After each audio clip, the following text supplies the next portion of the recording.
तो प्यारे बच्चों स्टार्ट कर रहे हैं हम चैप्टर फर्स्ट से।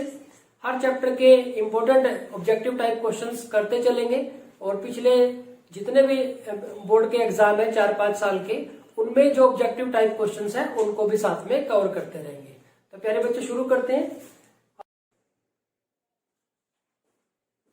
प्यारे बच्चों देखते हैं क्वेश्चन नंबर 1। और क्वेश्चन नंबर 1 में कहा है कि f is a function from r to r defined by fx is equal to 3x, then f is 1 1 on 2, many 1 on 2, 1 1 but not on 2, f is neither 1 1 nor on 2। तो हमें check करना है कि 1 1 और on 2 है ये कैसे है। अब देखो प्यारे बच्चों हमारे पास f रियल नंबर से रियल नंबर पे डिफाइंड है, तो 1 1 प्रूव करने के लिए हम क्या करते हैं कि fx1 को fx2 के इक्वल मान लेते हैं और x1 को x2 के इक्वल दिखाते हैं।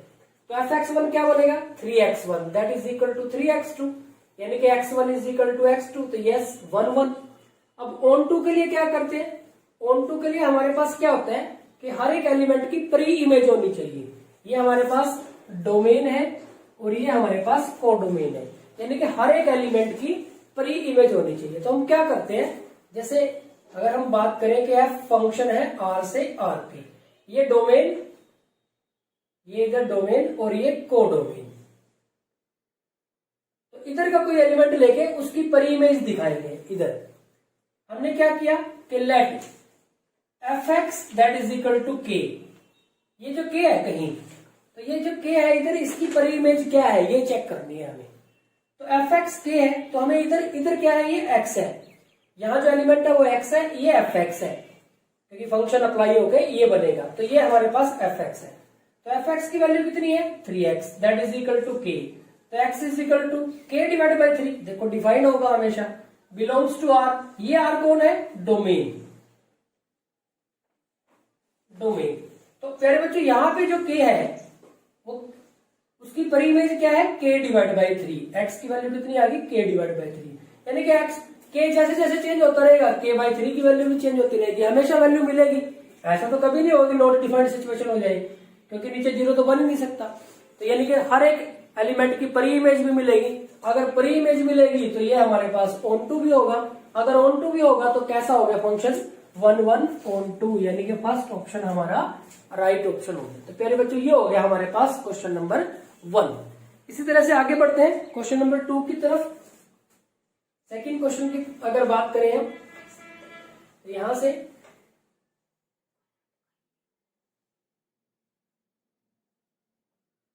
सेकंड क्वेश्चन है हमारे पास, find f of g। Composite function के बारे में बात कर रहा है कि f एक फंक्शन है रियल नंबर से रियल नंबर पर, g भी रियल नंबर से रियल नंबर पर, fx दे रखा है cos x और gx दे रखा है 3x के।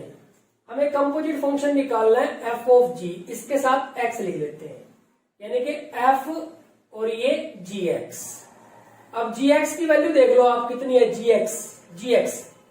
gx की वैल्यू है हमारे पास 3x स्क्वायर। अब यहां से समझो पहले बच्चों बात को, इसको अब अगर आपके पास fx cos x दे रखा है और आपको f पाई बाय 2 निकालना हो, तो आप क्या करेंगे, cos x की जगह पे पाई बाय 2 लिख देंगे। आपको f2 निकालना है तो x की जगह पे 2 पुट कर देंगे। अब हमें f 3x स्क्वायर निकालना है, तो f में x की जगह पे 3x स्क्वायर लिख देंगे, f में x की जगह पे 3x स्क्वायर लिख देंगे। तो ये क्या हो जाएगा हमारे पास, ये हमारे पास हो जाएगा f 3x स्क्वायर और ये cos, और ये हमारे पास हो जाएगा cos 3x स्क्वायर। तो ये बन जाएगा हमारे पास cos 3x स्क्वायर। तो ये हमारे पास आंसर आ जाएगा पहले बच्चों इसका। आप देखिए cos 3x स्क्वायर, ये फर्स्ट ही हो गया हमारा, यही हमारा राइट ऑप्शन हो गया। तो बाकी में है cos स्क्वायर x नहीं, साइन बिल्कुल नहीं, cos 3x नहीं, cos 3x स्क्वायर। तो ये हमारे पास इसका आंसर हो गया। नेक्स्ट थर्ड क्वेश्चन की तरफ आगे चलते हैं।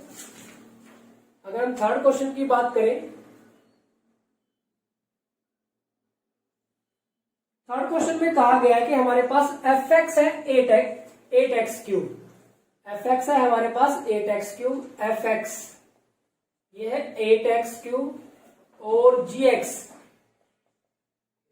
है हमारे पास एक्स रेज टू पावर 1/3। तो कंपोजिट फंक्शन निकालना है, ये एक इंपॉर्टेंट क्वेश्चन है। एफ ऑफ जी, इसके साथ एक्स लगा देते हैं, यानी कि एफ और ये जी एक्स। एफ ऐसे ही जी एक्स की वैल्यू रखो, जी एक्स की वैल्यू है एक्स रेज टू पावर 1/3। अब जो फंक्शन है हमारा उसमें एक्स की जगह पे एक्स रेज टू पावर 1/3 रखना है। जो फंक्शन है हमारा, ये फंक्शन है हमारा, इसमें 8 तो ऐसे ही, एक्स की जगह पे क्या लिखना है, एक्स रेज टू पावर 1/3, और इसका क्यूब भी है। 1/3 के साथ ये क्यूब कैंसिल हो गया, तो हमारे पास कितना आ गया 8x। तो 8x देखेंगे आप, 8x 6x 8x square 6x square, तो 8x ए हमारे पास इसका राइट ऑप्शन हो जाएगा। तो ये हो गया हमारे पास थर्ड क्वेश्चन। फिर बच्चों इसी तरह से क्वेश्चन है हमारे पास कि fx दे रखा है 5 - 2x, और f एक फंक्शन है r से r पे। Then the inverse function f inverse x, तो f इनवर्स x पूछा गया है, हमें क्या निकालना है, इनवर्स निकालना है। फंक्शन है जो हमारा उसका इनवर्स हमें कैलकुलेट करना है। तो आप देखेंगे इसका इनवर्स कैलकुलेट करने के लिए हम क्या करते हैं कि let f inverse x that is equal to k, inverse निकालना है हमें, यानी कि k इनवर्स को हमने k मान लिया, तो k की वैल्यू निकालनी है। अब देखो यहाँ पे x क्या हो जाएगा, ये f इनवर्स है, इधर आके हमारे पास f k हो जाएगा। अब देखो fx हमारा 5 - 2x है, तो f k क्या हो जाएगा, x की जगह पे k पुट कर देंगे, तो ये हो जाएगा 5 - 2k। अब देखो k हमारा इनवर्स है, तो इसमें से k की वैल्यू निकालनी है हमें, तो इस -2k को तो इधर ले आए, 2k प्लस का हो गया, 5 इधर था ही और x को इधर ले आए, माइनस का x हो गया, और k की वैल्यू कितनी आ गई 5 - x डिवाइड बाई 2, और यही हमने इनवर्स मानना था। तो हमारा f इनवर्स x कितना आ गया 5 - x डिवाइड बाई 2, तो ये हमारा इनवर्स हो गया। तो पहले बच्चों देख ले 5 - x डिवाइड बाई 2 बिल्कुल फर्स्ट ही हमारा राइट ऑप्शन हो गया। तो ये हो गया हमारे पास फोर्थ क्वेश्चन। ठीक इसी तरह से फिफ्थ क्वेश्चन है हमारे पास, star with the binary operation on rational numbers क्या हो defined by a star b is equal to 2a plus b divide by 3b। ये भी एक इंपॉर्टेंट क्वेश्चन है, अक्सर एग्जाम में एक अंक के लिए आ जाता है। तो यहाँ पे कहा गया फाइंड 3 स्टार 5, तो बिल्कुल इजी, 3 स्टार 5 a की जगह पे 3 पुट कर देंगे और b की जगह पे 5, 3 की 2 के साथ किया तो 6 प्लस 5, और यहाँ b की जगह पे जब हम 5 रख रहे हैं तो 5 की 3 के साथ करेंगे तो ये 15 हो जाएगा, तो ये 11 डिवाइड बाई 15 आ जाएगा। तो चेक कर ले, 11 डिवाइड बाई 15 फर्स्ट में, 11 डिवाइड बाई 15, तो यही हमारा आंसर हो जाएगा। नेक्स्ट क्वेश्चन नंबर 6, इसमें कहा है a एक सेट है, इसके अंदर एलिमेंट है 1 4, b एक सेट है, इसके अंदर एलिमेंट है 1 3 5, then the total number of relation from a to b। कह रहे बच्चों रिलेशन क्या होता है, रिलेशन सबसेट होता है a क्रॉस b का। आप ये ध्यान रखेंगे, जो रिलेशन होता है वो क्या होता है, सबसेट होता है a क्रॉस b का। रिलेशन इज सबसेट, सबसेट होता है a क्रॉस b का। अब a के अंदर 2 एलिमेंट है और b के अंदर 3 एलिमेंट है, तो number of element in a cross b कितने होंगे, number of element in a और number of element in b। तो ये a में 2 है और b में 3 है, तो टोटल कितने हो गए 6 एलिमेंट।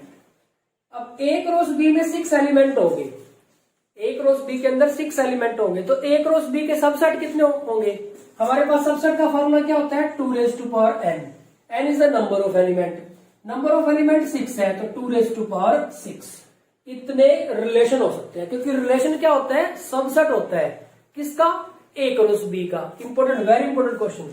रिलेशन क्या होता है, सबसेट होता है a क्रॉस b का, और a क्रॉस b में कितने एलिमेंट होंगे, जितने a में होंगे जितने b में, उनकी मल्टीप्लाई। और किसी भी सेट के कितने सबसेट होते हैं 2 raise to power n, n उसके अंदर नंबर ऑफ एलिमेंट है।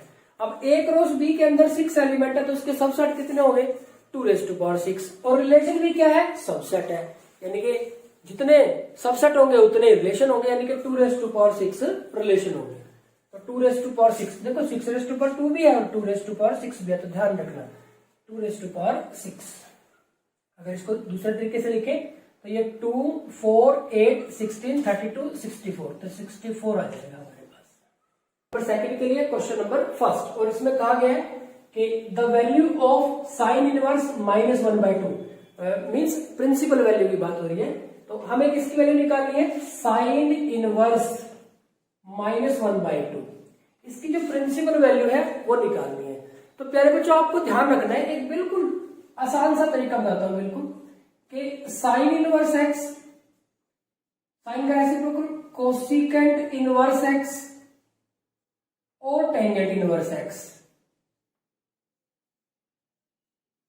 ये तीन तो एक साइड में हो गए, और बाकी के जो तीन बचे cos inverse x, secant inverse x और कोट इनवर्स एक्स, इन तीन के लिए जो प्रिंसिपल वैल्यू है वो नेगेटिव आ सकती है, जो प्रिंसिपल वैल्यू है वो नेगेटिव आ सकती है। और किसके बीच में आएगी, -π/2 से लेके π/2 के बीच में। तो अगर नेगेटिव आ सकती है तो -π/2 टू π/2, और इनकी जो प्रिंसिपल है वो वैल्यू है वो नेगेटिव नहीं है, तो यहां पे वो किसके बीच में आएगी, 0 टू π के बीच में। यहां पे अब आपको ये देखना कि जहां पे डिफाइंड की सिचुएशन नहीं है, नॉट डिफाइंड है, वो इसमें से एक्सक्लूड कर देंगे, मतलब ये रहेगा यही -π/2 से लेके π/2 तक, ओपन में रहेगा क्लोज में। जैसे -π/2 से लेके π/2 प्रिंसिपल वैल्यू साइन इनवर्स के लिए तो ये क्लोज में रहेगा, और टेंजेंट 90 पे तो डिफाइंड ही नहीं होता, तो उसके लिए ये ओपन में आ जाएगा। तो इस तरह से आपको ध्यान रखना है। तो बेसिकली आपको क्या ध्यान रखना है इन क्वेश्चन को सोल्व करने के लिए, कि साइन इनवर्स, कोसिकेंट इनवर्स और टेंजेंट इनवर्स एक्स, इनमें हमारे पास नेगेटिव आंसर आ सकता है, लेकिन इनमें नेगेटिव आंसर नहीं आएगा बाकी के तीन में। अब आप देखेंगे इसके हिसाब से। अब देखो साइन इनवर्स -1/2, अब साइन इनवर्स में हमें पता है कि नेगेटिव आंसर आ सकता है, तो माइनस आप बाहर लिख दो, माइनस, और 1/2 साइन।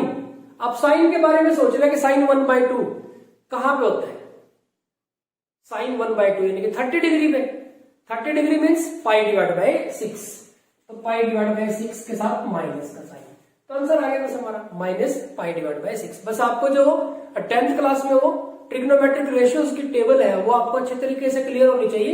आप इन क्वेश्चन को, सभी क्वेश्चंस को ओरल सोल्व कर सकते हैं।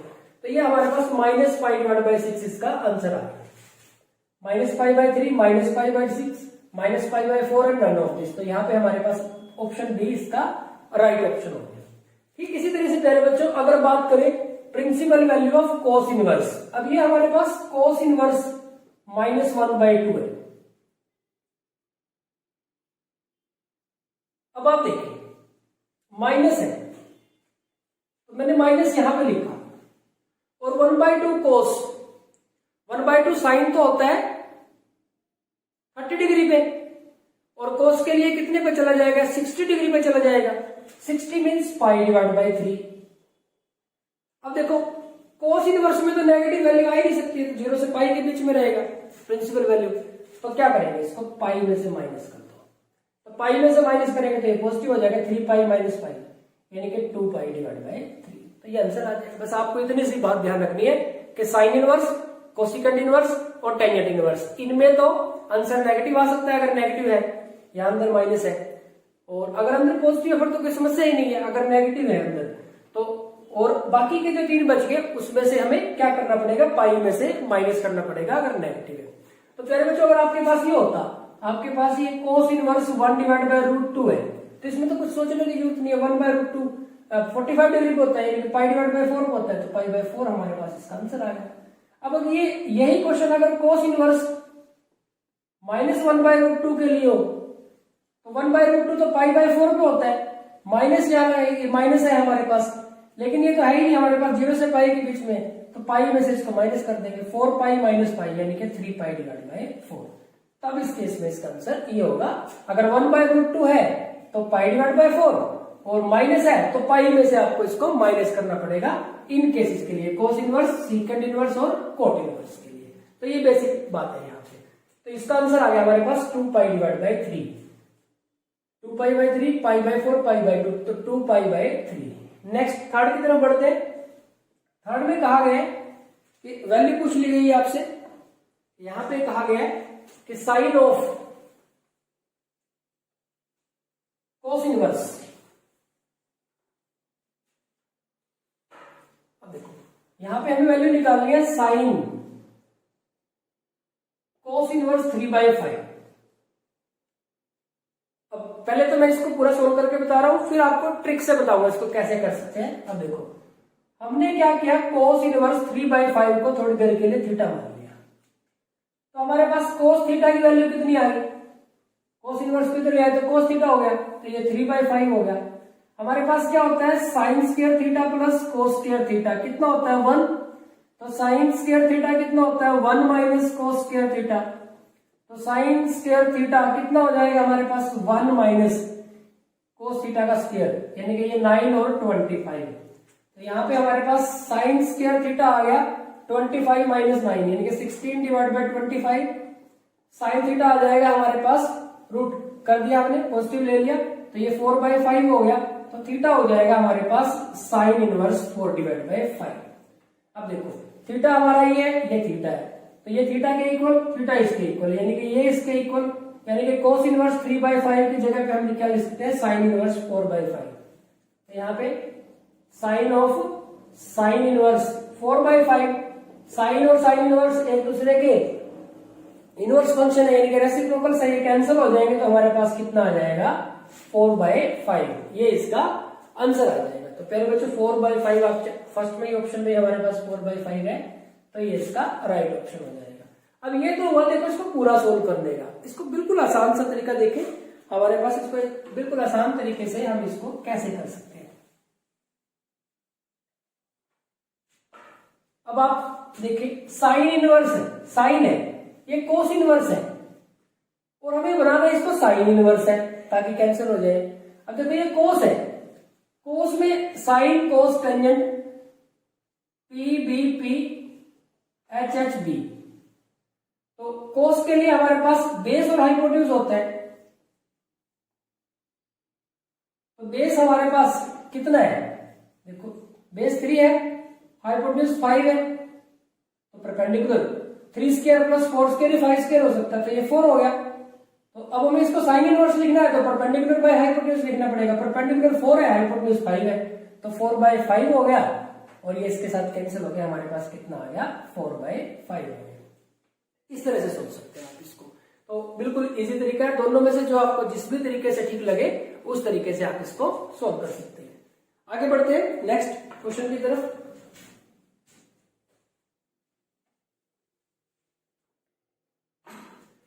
नेक्स्ट में हमारे पास हमें वैल्यू निकालनी है tangent inverse √3 minus secant inverse -2।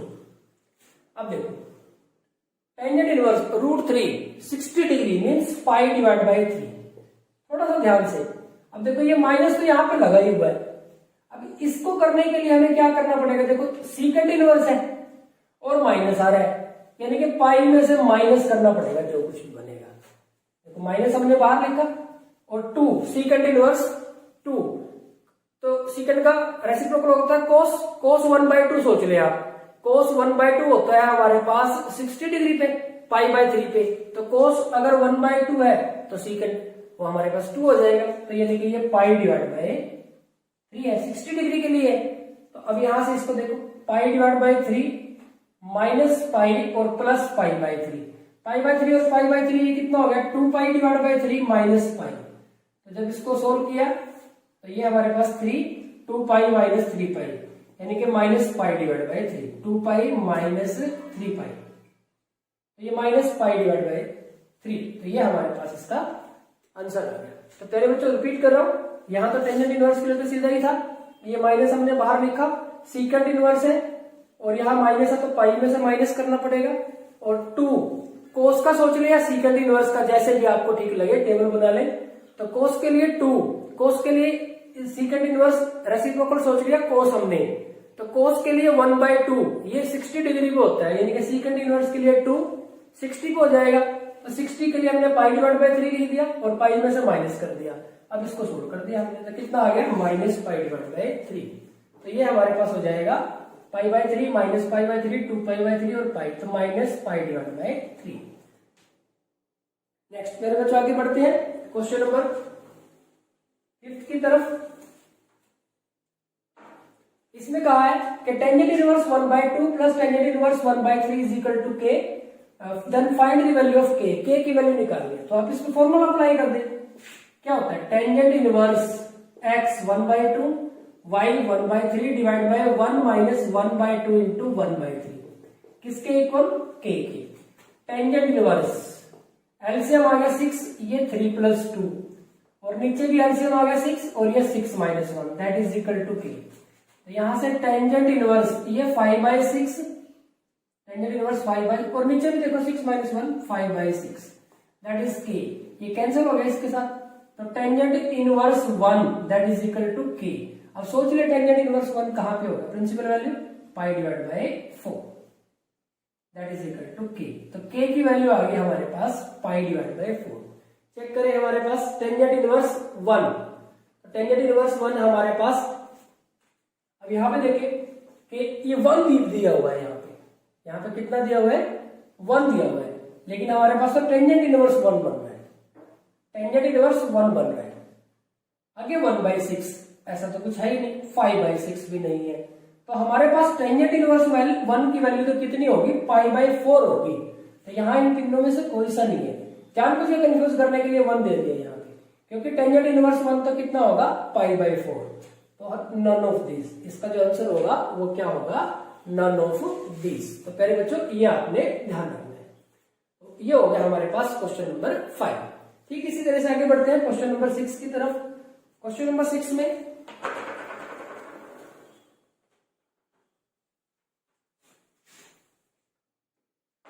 यहां पे पूछा गया sine of π/3 minus sine inverse -1/2। देखो प्यारे बच्चों, इसको अगर हम ओरल करें, इसको अंदर वाले को सोल्व करते हैं। साइन इनवर्स है, माइनस हम बाहर निकाल सकते हैं, माइनस माइनस प्लस हो गया। साइन इनवर्स 1/2, साइन 1/2 होता है 30 डिग्री पे, तो ये 30 डिग्री मिला, और π/3 का मतलब होता है 60 डिग्री, 60 डिग्री और 30 डिग्री 90 डिग्री हो गया। साइन 90 डिग्री कितना होता है, 1 होता है। अब चेक करो इसमें कहीं 1 है बिल्कुल, तो यानी कि हमारा ये सही होगा। अब इसको पूरा अगर आप सोल्व करना चाहते हैं तो इस तरह से कर ले, साइन π/3 माइनस ये माइनस यहां लिया है बाहर, साइन इनवर्स 1/2 यानी कि π/6, साइन 6 आ गया, ये 2π + π, तो ये साइन 3π/6 यानी कि साइन π/2 और वो कितना होता है 1। तो ये हमारे पास इसका आंसर आ जाएगा। प्यारे विद्यार्थियों, स्वागत है आप सभी का। आइए देखते हैं 10+2 क्लास मैथ्स में चैप्टर 3 जिसका नाम है मैट्रिसेस, उससे कुछ महत्वपूर्ण, कुछ important MCQs, objective type questions में जो एमसीक्यूज है वही सबसे ज्यादा आएंगे। तो हम एमसीक्यूज के साथ साथ ब्लैंक्स और वन वर्ड की भी बीच बीच में बात करते रहेंगे।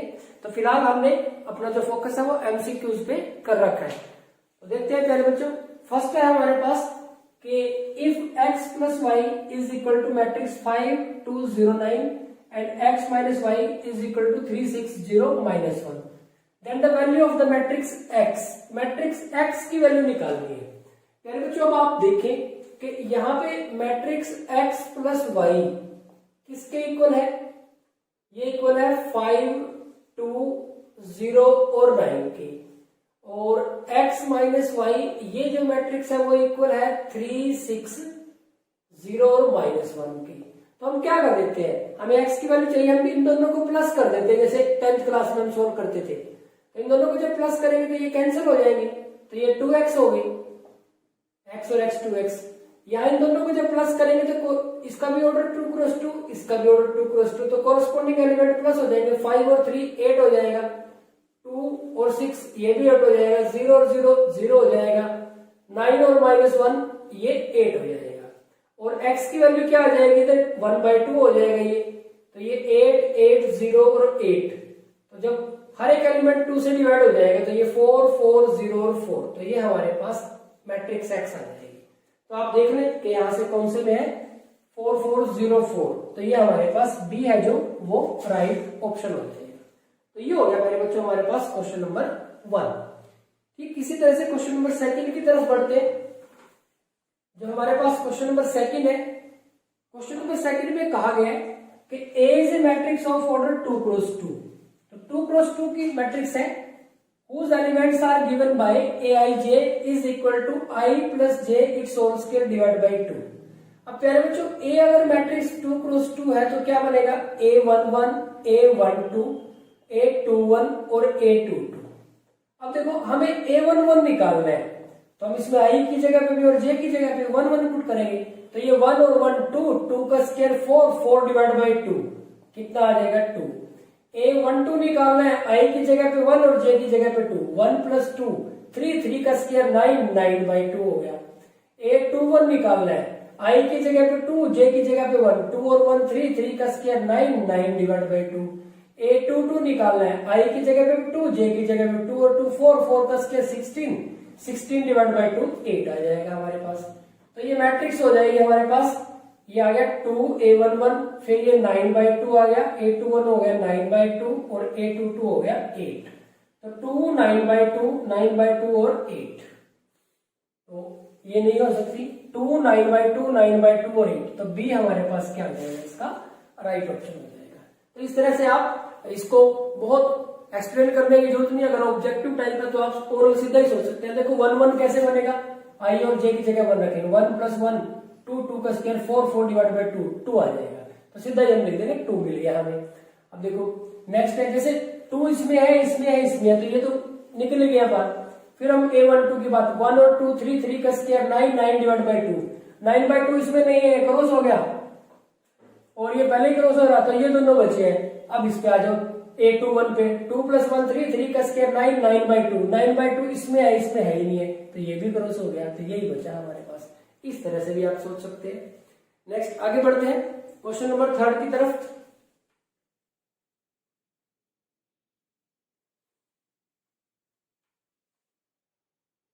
क्वेश्चन नंबर 3 में हमारे पास in the equation x plus matrix, x भी मैट्रिक्स है 1 5 0 4 is equal to 2 3 3 1, then the value of x, तो x मैट्रिक्स किसके इक्वल होगा, ये 2 3 और 1 है, माइनस इसको हम इधर ले आते हैं, तो ये कितना करेंगे 1 5 0 और 4। अब देखो कोरस्पॉन्डिंग एलिमेंट माइनस कर देंगे 2 माइनस 1 आ जाएगा, 3 माइनस 5 -2 आ जाएगा, 3 माइनस 0 3 आ जाएगा, 1 माइनस 4 -3 आ जाएगा, तो 1 -2 3 और -3, तो ये देख ले आप 1 -2 3 और -3, तो सी में 1 -2 3 और -3, तो सी हमारे पास क्या आ जाएगा, राइट ऑप्शन हो जाएगा। फिर बच्चों आगे बढ़ते हैं क्वेश्चन नंबर 4 की तरफ। और क्वेश्चन नंबर 4 में कहा गया है कि इफ दो मैट्रिसेस आपस में इक्वल है then the value of x and y, अगर दो मैट्रिक्स आपस में इक्वल है, दो मैट्रिसेस अगर आपस में इक्वल है तो उनके कॉरेस्पॉन्डिंग एलिमेंट सेम होंगे, यानी कि इक्वल होंगे। 3x प्लस 7 किसके इक्वल होगा 5 के, तो 3x is equal to 5 minus 7, 3x is equal to -2, x is equal to -2/3, ये तो हमें मिल गया। अब y देखो किसमें है, ये इसके इक्वल होगा, तो 5 that is equal to y -2 इधर आ जाएगा, तो ये y 7 is equal to y या y इज इक्वल टू 7, तो x की वैल्यू आ गई -2/3 और y की वैल्यू 7। तो देखिए ये तो -1/3 है, ये -1/3, ये -2/3, हाँ ठीक है -2/3, पहले x की वैल्यू लिखी हुई है फिर y की, तो -2/3 हमारे पास और y की वैल्यू 7, तो C is the right option. पहले बच्चों ये हो गया हमारे पास क्वेश्चन नंबर 4। आगे बढ़ते हैं क्वेश्चन नंबर 5 की तरफ। इसमें कहा गया है कि if A is a matrix of order 3 cross 4, A is a matrix of order 3 cross 4, then number of element in the matrix A, matrix A में कितने एलिमेंट होंगे, तो सीधी सी बात है, देखो ऑर्डर ये हमारे पास नंबर ऑफ रोज है, ये नंबर ऑफ कॉलम्स है, इनकी मल्टीप्लाई कर दो, तो 3 की 4 के साथ मल्टीप्लाई करेंगे तो कितना होगा 12, तो इसके अंदर कितने एलिमेंट होंगे 12 एलिमेंट्स होंगे। फिर बच्चों अगर आपसे पूछे कि रोज कितनी होगी इसमें, तो 3 रोज होगी। अगर आपसे कॉलम पूछे तो कॉलम कितनी होगी 4 कॉलम्स होंगी। तो इस तरह से आइए देखते हैं क्लास 10+2 मैथ्स चैप्टर 4 जिसका नाम है डिटरमिनेंट्स, इसके कुछ महत्वपूर्ण ऑब्जेक्टिव टाइप क्वेश्चंस। फिर बच्चों क्वेश्चन नंबर फर्स्ट है हमारे पास, if A is a square matrix of order 3 means square matrix है जिसका ऑर्डर 3 है, यानी कि 3 क्रॉस 3 मैट्रिक्स है, such that determinant of A is 13, determinant A 13 है, then determinant of adjoint of A is equal to, determinant of adjoint of A is equal to, प्यारे बच्चों बेहद इंपॉर्टेंट क्वेश्चन है। हमारे पास क्या होता है कि determinant of adjoint of A, इसका फॉर्मूला होता है determinant of A its power n minus 1। n क्या है? ऑर्डर। अब देखो प्यारे बच्चों n ऑर्डर है स्क्वायर मैट्रिक्स का, तो ऑर्डर 3 यानी कि 3 क्रॉस 3 है, तो n की वैल्यू 3 है, तो ये हो जाएगा हमारे पास determinant of A its power 3 minus 1, तो ये हो गया determinant A its स्क्वायर। और determinant A कितना है हमारा? 13, तो 13 स्क्वायर यानी कि 169, तो हमारे पास इसका आंसर आ जाएगा 169। तो यहाँ पे ऑप्शन सी में हमारे पास 169 है, तो ये हमारे पास इसका राइट ऑप्शन हो गया। तो पहले बच्चों यहाँ के लिए एक बेहद इंपॉर्टेंट फॉर्मूला आ जाता है आपके पास, क्या कि determinant of adjoint A that is equal to determinant A its power n minus 1, आपको ध्यान रखना है। पहले बच्चों आगे बढ़ते हैं क्वेश्चन नंबर 2 की तरफ। क्वेश्चन नंबर 2 में कहा गया है for what value of m the matrix m2 3 4 has no inverse.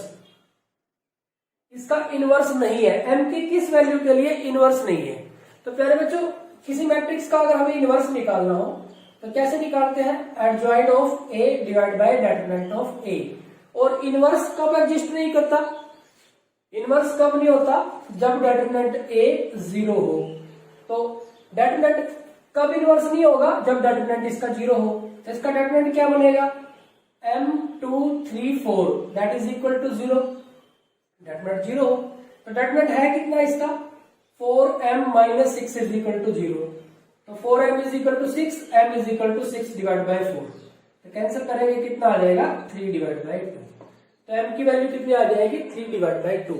यानी कि अगर m की वैल्यू 3/2 हुई तो इस मैट्रिक्स का इनवर्स एग्जिस्ट नहीं करेगा, इनवर्स नहीं होगा।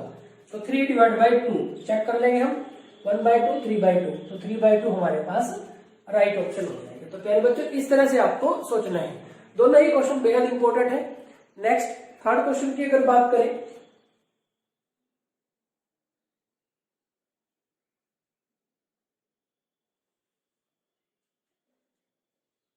थर्ड है हमारे पास A is a square matrix of order 3। A एक स्क्वायर मैट्रिक्स है order 3 and determinant of A is equal to 5, then find determinant of 2A। प्यारे बच्चों दो बेहद इंपॉर्टेंट रिजल्ट है। एक तो डेटरमिनेंट ऑफ एडजॉइंट A, ये है हमारे पास determinant A its power n minus 1, n order है। और दूसरा डेटरमिनेंट ऑफ KA, ये है हमारे पास k raise to power n determinant of A। इन दोनों में से एक क्वेश्चन आपके एग्जाम में जरूर आएगा। ये भी हो सकता है कि दोनों से एक एक आ जाए, लेकिन एक तो 100% श्योर है कि इन दोनों में से एक तो जरूर आएगा। अब हमारे पास ये फॉर्मूला है हमारे पास, तो इसके बेस पे डेटरमिनेंट ऑफ 2A क्या बनना चाहिए हमारे पास? देखो k की वैल्यू कितनी हो जाएगी हमारे पास? KA के लिए ये है, तो k की जगह पे कितना आ गया? 2, तो ये 2 raise to power n into determinant of A। n order है, ऑर्डर कितना है हमारा? 3 क्रॉस 3, तो n की वैल्यू 3 है। और डेटरमिनेंट A कितना है हमारे पास? ये 5 है, तो 2 रेज़ टू पावर 3 8 की 5 के साथ करेंगे तो कितना आ जाएगा हमारे पास? 40 आ जाएगा। Option A 6, option B 12, option C 10 और ऑप्शन D 40, तो 40 हमारे पास इसका आंसर हो जाएगा। तो प्यारे बच्चों ये एक और बेहद इंपॉर्टेंट क्वेश्चन, ध्यान रखेंगे कि डेटरमिनेंट ऑफ 2A कितना हो जाएगा? 2 raise to power n into determinant of A। इस फॉर्मूले के बेस पे अगर आपसे सीधा ये पूछे, ये ना दे रखा हो, मान लो ये नहीं दे रखा हो और आपसे ये कहे कि A is a square matrix of order 3 sir, then k into determinant of A, सीधा ये पूछे k into determinant of A, तो ये क्या हो जाएगा? k raise to power n into determinant of A। ये तो k ही है, n की वैल्यू 3 हो जाएगी। और डेटरमिनेंट कितना है हमारे पास? A का डेटरमिनेंट दे रखा हो तो पुट कर देंगे, नहीं तो ये ऐसे ही रह जाएगा। तो k cube into determinant of A। तो आपको क्या रखना है? आपको ये फॉर्मूला ध्यान रखना है। इसके बेस पे जो वैल्यूज आपको दी है उन वैल्यूज को आपने यूज करना है। तो यहाँ पे अगर वो डेटरमिनेंट A ना बताए कि डेटरमिनेंट A की वैल्यू कैसे है, तो फिर कुछ इस तरह से आंसर आ जाएगा हमारे पास। जैसे ये सिंपल, ये वैल्यू सिर्फ ऑर्डर बता दिया और इसकी वैल्यू पूछ ली, तो फॉर्मूला हमारे पास ये है और ऑर्डर की जगह हमारे पास n की जगह पे कितना आ गया 3 हम रख देंगे। तो ये ध्यान रखना। फिर बच्चों आगे बढ़ते हैं क्वेश्चन नंबर 4 की तरफ। Which is a singular matrix. नीचे मैट्रिसेस दी हुई है, इनमें से मैं ये बताना कि इनमें से कौन सी जो मैट्रिक्स है वो सिंगुलर मैट्रिक्स है। तो प्यारे बच्चों सिंगुलर मैट्रिक्स कौन सी होती है, जिसका डिटरमिनेंट 0 होता है। अब देखो ये तो 2 क्रॉस 2 आसानी से कर सकते हैं। देखो कितना बनेगा 4 - 6, 0 नहीं हो सकता। 21 - 10 ये भी 0 नहीं हो सकता। 4 - 16 ये भी 0 नहीं हो सकता। 16 - 16 ये 0 हो जाएगा। तो कौन सी हो जाएगी हमारे पास, डी ऑप्शन राइट ऑप्शन हो जाएगा। यहां पे पूछा गया था कि कौन सी मैट्रिक्स सिंगुलर है, तो सिंगुलर मैट्रिक्स कौन सी है हमारे पास, सिंगुलर मैट्रिक्स कौन सी होती है जिसका डिटरमिनेंट 0 होता है। तो ये हमारे पास ये मैट्रिक्स है जिसका अगर हम डिटरमिनेंट निकालेंगे तो कितना आएगा 0 हो जाएगा। तो ये हमारे पास कैसी मैट्रिक्स होगी, सिंगुलर मैट्रिक्स होगी। तो प्यारे बच्चों हमारे पास क्वेश्चन नंबर 5 की तरफ बढ़ते हैं। क्वेश्चन नंबर 5 में कहा गया है ए एक मैट्रिक्स दी हुई है, then adjoint of A is equal to, adjoint निकालना है। तो प्यारे बच्चों 2 क्रॉस 2 मैट्रिक्स के लिए एक शॉर्ट ट्रिक होती है एडजॉइंट निकालने की। एडजॉइंट ऑफ मैट्रिक्स ए क्या होगा, इसमें जो डायगोनल एलिमेंट है A11 और A22 इनको चेंज कर दो। डायगोनल एलिमेंट को चेंज कर देंगे तो यहाँ 2 आ जाएगा और यहाँ 1 हो जाएगा। और जो नॉन डायगोनल एलिमेंट है ये वाले नॉन डायगोनल एलिमेंट के सिर्फ साइन चेंज करने हैं। 4 से -4 हो जाएगा, 0 का -0 हो तो फिर भी 0 ही रहेगा। तो ये हमारे पास इसका क्या आ जाएगा, एडजॉइंट मैट्रिक्स आ जाएगी हमारे पास। तो किसी भी 2 क्रॉस 2 मैट्रिक्स के लिए अगर हमें एडजॉइंट ही निकालना है, एडजॉइंट ऑफ ए मैट्रिक्स निकालना है, तो हमें क्या करना है, जस्ट 2 क्रॉस 2 मैट्रिक्स के लिए डायगोनल एलिमेंट को आपस में चेंज कर दो। ये यहां चला गया, ये यहां चला गया, और जो नॉन डायगोनल एलिमेंट है उनका साइन चेंज कर दो, उनके साइन चेंज कर दिए। तो ये हमारे पास इसका आंसर आ जाएगा। नहीं तो आपके पास दूसरा क्या होता है, एडजॉइंट ए अगर आपको निकालना है, एडजॉइंट ए पहले तो आप इसके कोफैक्टर निकालेंगे A11 A12 A21 A22 और फिर उसका ट्रांसपोज करोगे। दूसरा तरीका ये हो सकता है, लेकिन 2 क्रॉस 2 के लिए तो बिल्कुल शॉर्ट ट्रिक्स, क्योंकि हम ऑब्जेक्टिव टाइप क्वेश्चंस कर रहे हैं तो आप शॉर्ट ट्रिक से इस क्वेश्चन को कर सकते हैं। तो ये हमारे पास आंसर आ गया इसका। देख लो 2 - 4 0 और 1, 2 - 4 0 और 1, तो फर्स्ट ही हमारा राइट ऑप्शन हो जाएगा। तो ये हो गया हमारे पास question number 5। Next question number 6 की तरफ बढ़ते हैं। क्वेश्चन नंबर 6 में हमारे पास सॉल्यूशन से रिलेटेड एक क्वेश्चन है। अब आपके पास the number of solution of 3x - 4y is equal to 1 and x plus 2y is equal to 7 is unique solution, no solution, infinite value solution, none of these. तो प्यारे बच्चों अब ये क्वेश्चन 1 मार्क्स के लिए है, 1 अंक के लिए अगर ये क्वेश्चन है तो आप देखेंगे कि इसके लिए आप एडजॉइंट ए निकालें, पहले डिटरमिनेंट निकालें, फिर एडजॉइंट ए निकालें, बी निकालें, तो बहुत बड़ा प्रोसेस हो जाएगा। आप इसको 10th क्लास के हिसाब से भी तो कर सकते हैं कि हमारे पास अगर A1 divide by A2 equal नहीं है B1 डिवाइड बाई B2 के, तो कैसा होगा, यूनिक सॉल्यूशन शॉर्ट में लिखा है। अगर A1 divide by A2 B1 divide by B2 के इक्वल हो जाए तो सर चेक करेंगे C1 बाई C2, तो C1 डिवाइड बाई C2 ये भी अगर इक्वल हो जाए तो इनफाइनाइट मैनी सॉल्यूशन, और A1 divide by A2 B1 divide by B2 के तो इक्वल है, लेकिन C1 डिवाइड बाई C2 के इक्वल नहीं है, तो no solution, no solution, short में लिख दिया नो सॉल्यूशन। अब ये सिचुएशन है हमारे पास। अब आप देखिए ये A1 ये B1 ये C1, तो 3 डिवाइड बाई 1 3 डिवाइड बाई 1 और -4 डिवाइड बाई 2 -4 डिवाइड बाई 2, तो ये आपस में इक्वल हो ही नहीं सकते, तो ये आपस में इक्वल नहीं हो सकते, तो ये वाली कंडीशन होगी और ये वाली कंडीशन होगी, तो कैसा हो गया, यूनिक सॉल्यूशन हो गया। तो यूनिक सॉल्यूशन ये हमारे पास इसका आंसर आ जाएगा।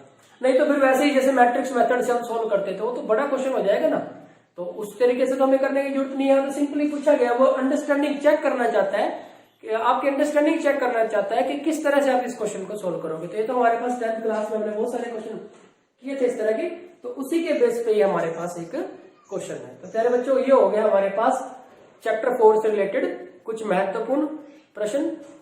प्यारे बच्चों आज के इस वीडियो लेक्चर में इतना ही, लगातार प्रैक्टिस करते रहिए। Thank you very much.